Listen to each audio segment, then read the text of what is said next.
Hi, my name's Rachel and I'm a children's occupational therapist. That means I work with children with additional needs. My background is in the NHS, working with physiotherapists, speech and language therapists, paediatricians, teachers and parents. And now I run my own business called My Children's Therapy.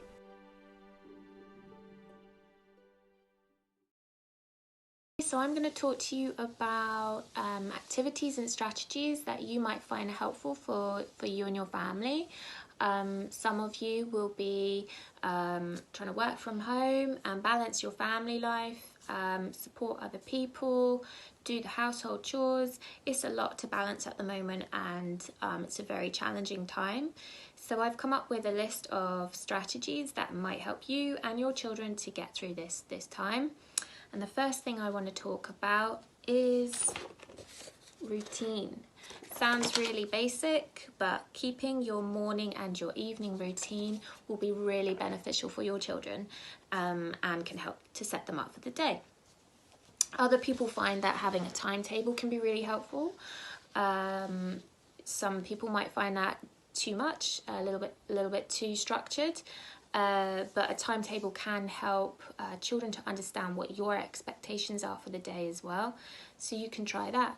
And alongside a timetable, you could try reward charts, sticker charts, or golden time tokens. And they can help to motivate or reward your child if they've done a good deed, if they've done a chore that you've asked them to do, or an activity that you've asked them to do as well. And enough tokens might mean that they win a movie night, or maybe they get a little bit extra time on their computer game as well. Bedtime, I would definitely try to avoid screens for up to 2 hours before bedtime if you can. And the reason for that is because screens emit a blue light, as I'm sure you know, and that disrupts the production of melatonin, which we need to help us fall asleep. So if your children are having trouble falling asleep at this time, relax before bedtime, maybe read a story if you can, and reduce the amount of screen time that they're having before bedtime, 2 hours before bed. So next thing I want to talk about is movement. Just as our bodies need nourishment with food, we also need sensory input every day to nourish our nervous system, our body and our brains. So exercise and movement are really important, and they help to release endorphins, which is calming on our nervous system and helps to reduce the impact of stress and anxiety that a lot of people and a lot of us will be feeling at this time. So try to have a little bit of exercise each day, even if it's just 10 to 15 minutes. And if you're going for the timetable route, stick in kickboxing as well, or any kind of exercise that you enjoy doing. And try and break the day up with some movement and some exercise and some outdoor time as well would be really, really healthy. And that will just help your children to cope and manage throughout the day. So the next thing I want to talk about is learning. Don't stress if you can't do all of the work that school is setting for you. Children learn a huge amount from just playing and being around you and watching you. And during this time, they're going to be learning really important lessons like resilience and how to cope in a stressful situation or how to adapt.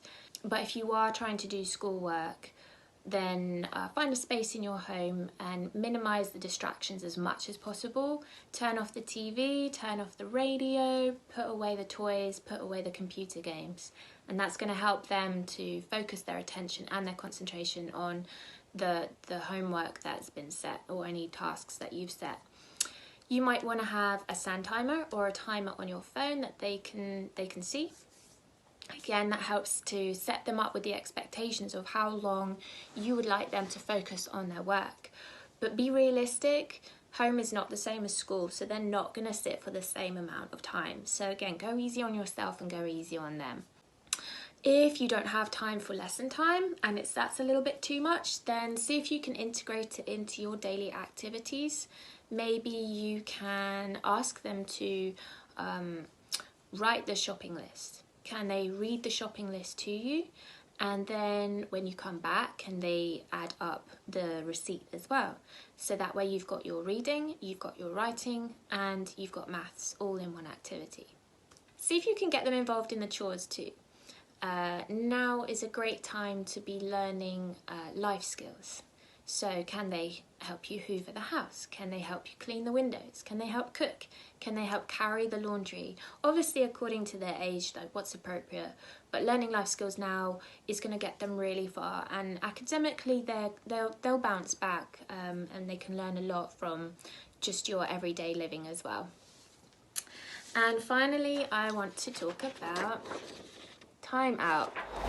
Give yourself a break and don't expect too much. This is a really challenging time for everybody, so it's not going to be perfect. Every day is not going to be a perfect day. If you can, give yourself 1 hour a day. As an adult, give yourself 1 hour a day away from the children. Set them up with some colouring, with their favourite toys, and set the rule. The rule is that during that time, they are not allowed to come and interrupt you.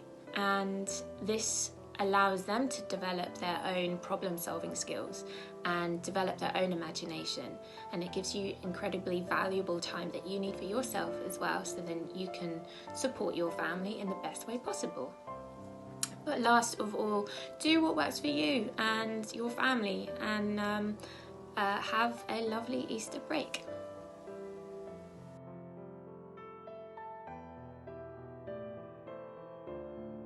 So if you have any more questions about myself, my services, or anything about your children, you can contact me on www.mychildrenstherapy.co.uk.